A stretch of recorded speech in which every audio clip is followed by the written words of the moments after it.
Hey, welcome to this episode of The Complete Advisor. So excited you're here. A very exciting podcast. We're going to dive into a sales tool. Normally I don't talk with as much of a Creative One voice as I do, although I do work for Creative One. But so this time I am going to fair warning, business trigger warning, maybe. We have an agreement that we're working with you guys. I have not even said who you guys are yet. But Wade Pfau, Alex Murguia. Perfect. I got it right.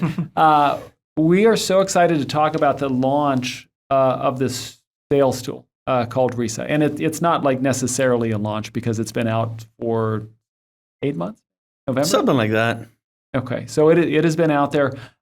So we are so excited to partner with you because we are talking industry-leading academic minds. You have been referred to as Wade as a one-man think tank, which is the coolest thing. Also, the Green Lantern. You've been compared to the Green Lantern before.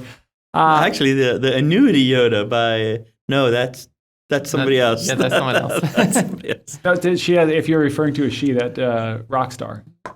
Time ago? No, you're thinking of Cheryl Moore. I am. Oh no, Tamago Toland. He's the annuity Yoda.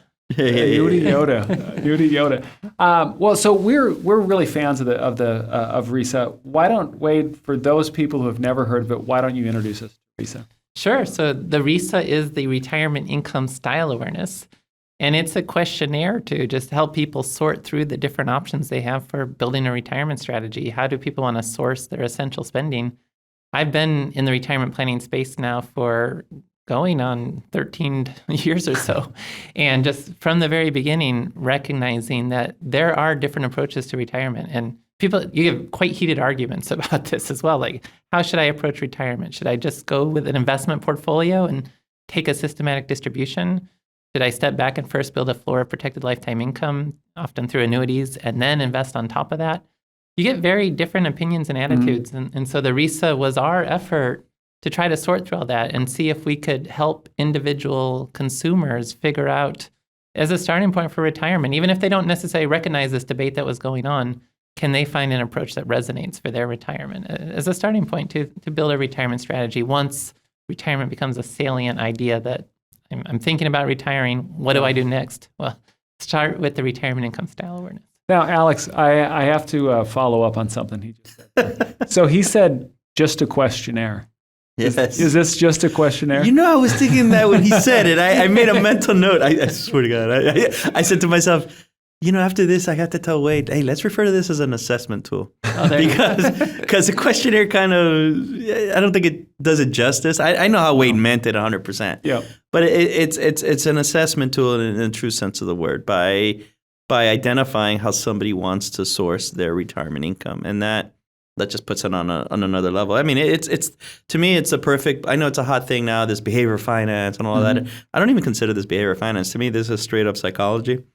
Personality psychology. It's a perfect mix of a psychological assessment tool and financial planning best practices. And if you think of a Venn diagram, you have a circle of retirement income, and then you have another circle of personality psychology, and you blend them together.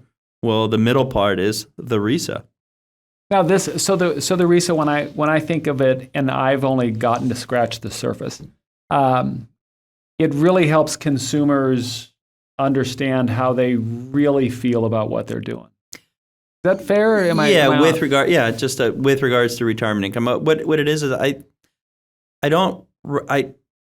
don't feel that consumers recognize that there's many ways to solve their retirement income challenge. There's many ways to do it. And when you say that, you mean that people tend to think there's just kind of the one true way? Yeah, they think there's the one true way, or they think there's one optimized way, and that's it, right?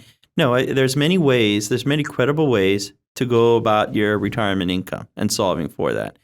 Unfortunately, they're not aware of it. I think there really is this, I didn't know this was, we're not even problem aware. In Marketing 101, first you have to be problem aware before that there's a solution awareness, right? They don't even know that. I'm generalizing, but I think this is true for a majority of folks. You couple that with the fact that they randomly walk into an advisor's office based on the last thing they heard, or some cousin's referral friend that they use, or somebody they play golf with, that kind of thing. And If that person is somewhat competent, they're just going to show you charts that kind of promote their approach. Mhm. Their approach, though, may not necessarily resonate or may not, may not really reconcile with that person's way that they want to source retirement income. But they don't know any better, so they just go with it. I think that's problematic. And so what the RISA does is it makes the consumer aware that there's many ways to really overcome this retirement income puzzle. Just you should start with the one that resonates the most with you based on these two factors that you have. And these two factors are very similar than, think of it as the DISC or the MMPI or the Colby for retirement income planning. As much as you when you're deciding what to do for a living, sometimes you take some sort of assessment tool to help you recognize, oh, okay, I'm a back of the house person. I'm a front of the house person. You're a tiger. Yeah, exactly. You're an eagle. Yeah, exactly. Well, more like a sloth, but when they're asking you what you are, that kind of thing, it really serves that purpose before the retirement income piece of your plan. Wait, how big do you think this will be for getting people to a successful retirement? Because it'll put them in the right mindset. Does that make sense? Yeah. Mm-hmm. Yeah, I think it's really going to help people articulate the vision they have for their retirement when they may not have even known there were different options. But really my concern right now is so many people, I hope a lot of people are self-selecting into the strategy implicitly that they're comfortable with. But I worry that's not always the case. And you hear all the time that's not the case. I know that's you hear all the time about people who abandon the strategy at the worst possible time. And that's in many cases because they probably weren't in the right strategy. They were told to use a total return investing strategy when at the end of the day, they really weren't comfortable with that. Mm-hmm. And so by being able to get into a strategy that they're comfortable with from the beginning, that's going to make it much more capable for them to have the retirement that they're looking for. And any of these strategies can be viable, but they're not appropriate if you can't stick with it or if you're not comfortable with it. And that's where, by avoiding those types of mistakes later on, by starting with the right strategy, I think it's laying a much stronger foundation for people to have a successful retirement.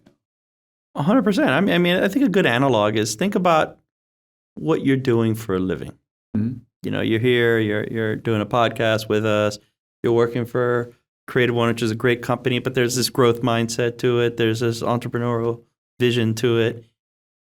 Juxtapose that with becoming a librarian. And there's nothing wrong with becoming a librarian, and there's nothing wrong with doing what you're doing, but there's different types, different personality types. Someone can't say my job is better than your job or whatever. Usually, obviously there's life's sort of slings and arrows, but let's just put that aside for now. But someone who chooses to work for the government with a steady income that you can live to a standard of living and you have a pension when you retire versus somebody that decided to do something along the lines of what you're doing, one is not more right than the other. It's just you're just playing to your proclivities.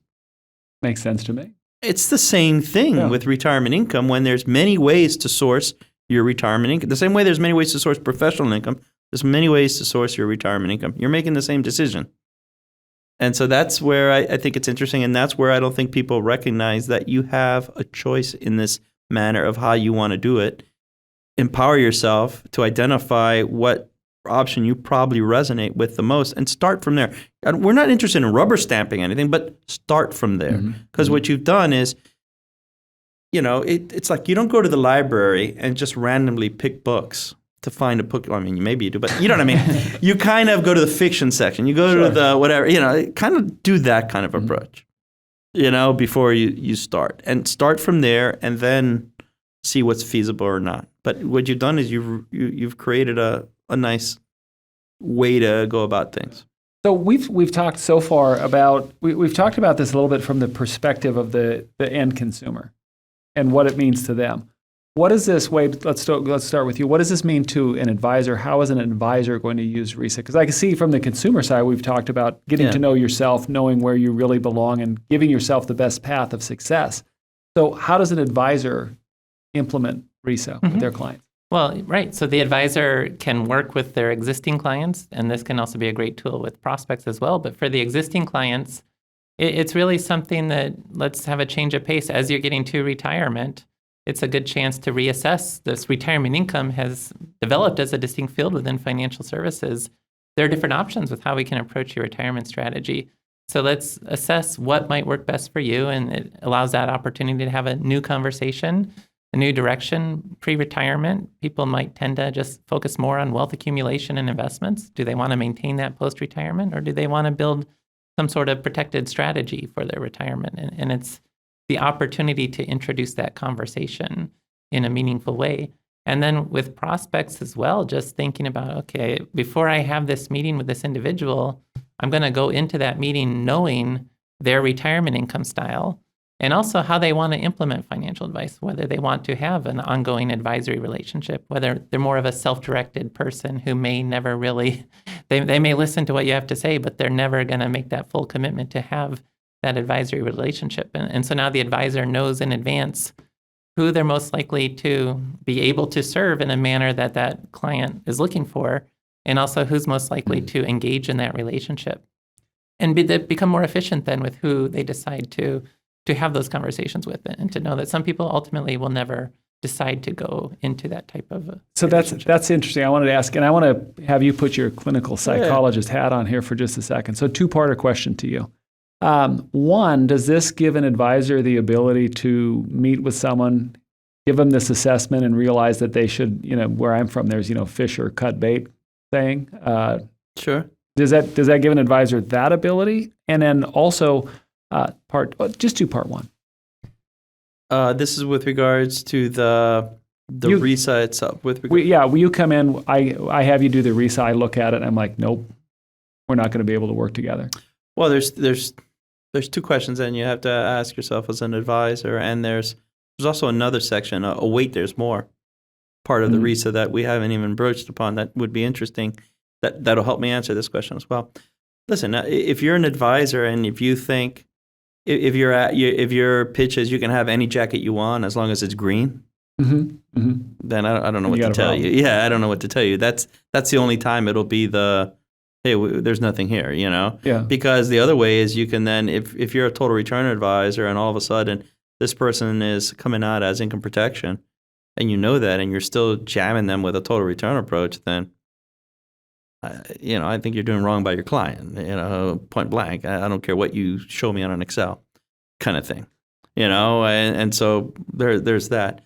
The other piece that's kind of interesting that we didn't talk about is in the RISA also comes with a sort of a persona identification where we take retirement income self-efficacy. Self-efficacy, think of it as a more localized construct. There's self-confidence where, self-confident. And self-efficacy is more localized for the specific task at hand. How well are you at overcoming XYZ or being able to do XYZ, right? And so we take retirement income self-efficacy and we cross-reference it with, what's it called? Advisor usefulness. How useful is an advisor from a cost-effective standpoint? Sure. Yes, I think an advisor can add value, et cetera. I believe that, but you get that song and dance. But can it add value beyond their cost? That's the rub, right? And so if you take those two constructs and you create, voila, another matrix, you can identify who's a validator. A validator is someone low self-efficacy, doesn't think an advisor is useful over the long term, maybe a one-time kind of plan that they want to validate, right? A delegator is someone that low self-efficacy but thinks an advisor is useful and they're willing to outsource. Maybe it's a competence issue for them with numbers, or they just don't want to deal with it in retirement, right? There is collaborator, which is, I think I'm very, high. I have high self-efficacy, but I also recognize an advisor studied for this, and they bring value to the table. So I want an advisor, but I want a more collaborative relationship. I want to know how the clock works as well, right? And then there's self-directed, which is high self-efficacy, and an advisor I don't think is very cost-effective, right? The only time I would do next is if someone came up as a self-directed investor, and not because, it's very difficult, I think, to be persuasive and convince somebody if they come into a meeting already thinking that you're not that good. Yeah. There's plenty of people that I could help that, to me, it's like, okay, well, here, learn about it more here, and I'll see you later, kind of thing. And so if advisors scored like that, then I would say next. frankly, because it's a pipeline issue at that point. That being the case, if somebody was coming in as income protection and I'm a total return advisor and I don't want to recognize that this person's income protection, I'm looking at the RISA and I'm telling myself, what angle can I use to change them into total return? Mm-hmm. Then you're just doing your client a disservice. Yeah. So with existing clients, do you think that if you came to RISA and you gave them the RISA, do you think it would give you maybe a tighter relationship, maybe understand them much better? Absolutely, and it's interesting because we had this with our firm when we started giving it to them. There was some hesitation at the beginning in terms of, I don't want to give our current clients the RISA because what happens if they're in total return and they come out as a risk wrap person. Mm-hmm. Mm-hmm. I mean, so there's that question, right? And then there's the question of they're transitioning into retirement, all right? So there's two use cases there. The first use case is, think about passive active investing. There were many advisors, without me putting a value on any of these approaches, there were many advisors that were active advisors that switched to passive, the rise of DFA and all of these kind of things, right? And I remember a point of contention was, I don't want to do passive because all of a sudden, everything that I did, I'm kind of telling my clients that I was wrong. And I don't want to do that. And the reality is science moves forward. And so as new information comes in, you should change your mind if the evidence is different, right? I don't know what the quote is, but something along those lines. I think Keynes had a quote like when the information changes, I change my mind. That kind of thing. And so there's a thing about like science moves forward.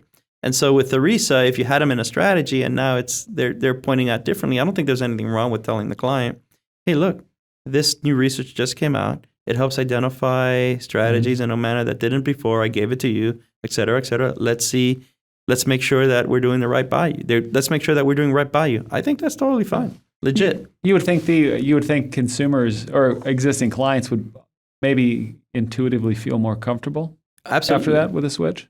What do you think? Well, it is that opportunity when they're at retirement to just highlight that retirement is different. So let's make sure you're on the right path. And that, if that's a good transition phase where you can more naturally, if it is a change of what's been going on, and if it was a firm that focused more on total returns, well, in accumulation, that's typically, even if your income protection, it might look like your total returns when you're saving for retirement. But now that you're at retirement, let's do that check and make sure you're on the right path. And now, okay, we may transition to more of a protected income approach when you enter that retirement phase. And I think that's a way to also naturally have that transition without necessarily making it sound like you've completely changed courses. Philosophy. Yeah, no, 100%. And I think if you're doing the same thing for your clients from accumulation and decumulation, just because it's simple, because you know what, I'm already billing them. All I'm going to do is now just send them a check, send them a distribution cord. I'll bill them and then send them a distribution.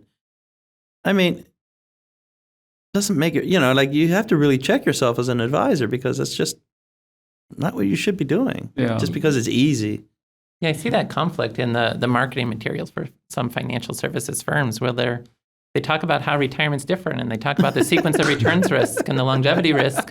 But then it leads into, okay, but here's the investment portfolio. And it's, okay, you just told me why retirement's different, but you're not changing anything for retirement. And that's where...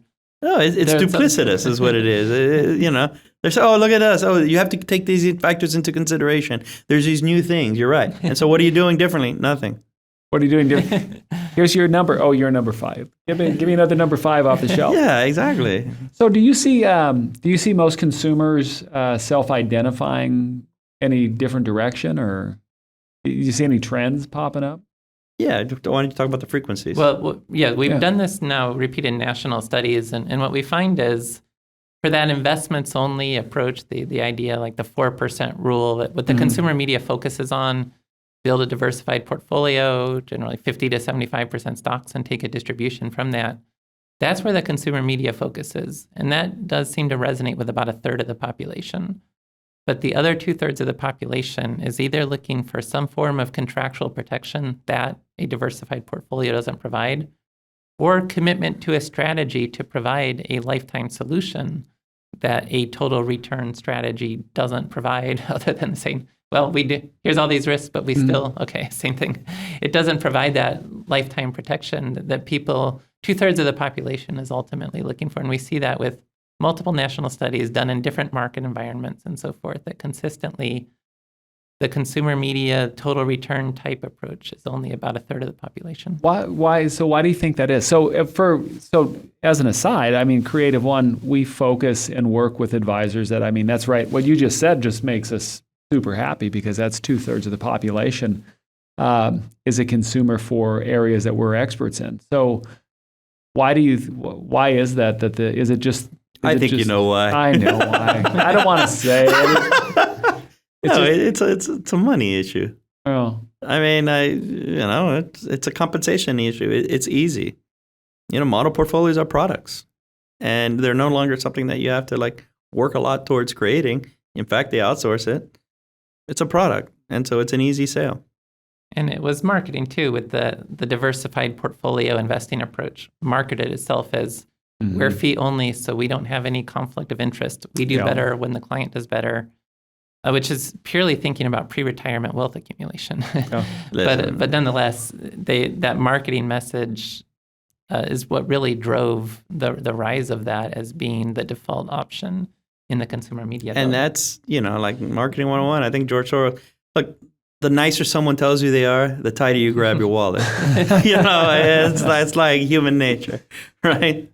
That is a very good point.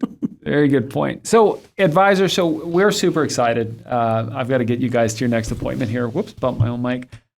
We're super excited. This relationship, this partnership is going to be fantastic. We're going to be able to help a lot of people and do a lot of awesome things. Gentlemen, I thank you so much for being on the podcast. Any final thoughts as we sign off? No, thank you for having us. And no, we're super excited to be part of this. I mean, I think there's a lot here to be done, and I'm excited to be working with. We're excited to be working with a firm like yourselves in a true partnership. I think we can do some real damage in a good way towards this industry. I like it. Wade, final thought? Yeah, and same thing. Just thank you. We're excited as well to be a part of this opportunity to bring these tools to more people and help them with their retirements. Awesome. Gentlemen, we're going to definitely have to have you back on the podcast. In fact, it hurt me to say that we have to wrap the episode, but you guys will kill me if I don't get you to lunch. So thank you so much for being here. Everybody else, you can subscribe to The Complete Advisor wherever you consume your podcast. You can watch us on YouTube, Spotify, Apple. But you can catch us on Pandora, iHeart, Google, Amazon, the whole kit and caboodle. But feel free, please subscribe, leave some comments. I'm always curious to know what people have to say about. Be careful what you wish for. Be nice or don't be nice, but we'd love to have your comments. So thanks, and we'll see you on the next episode.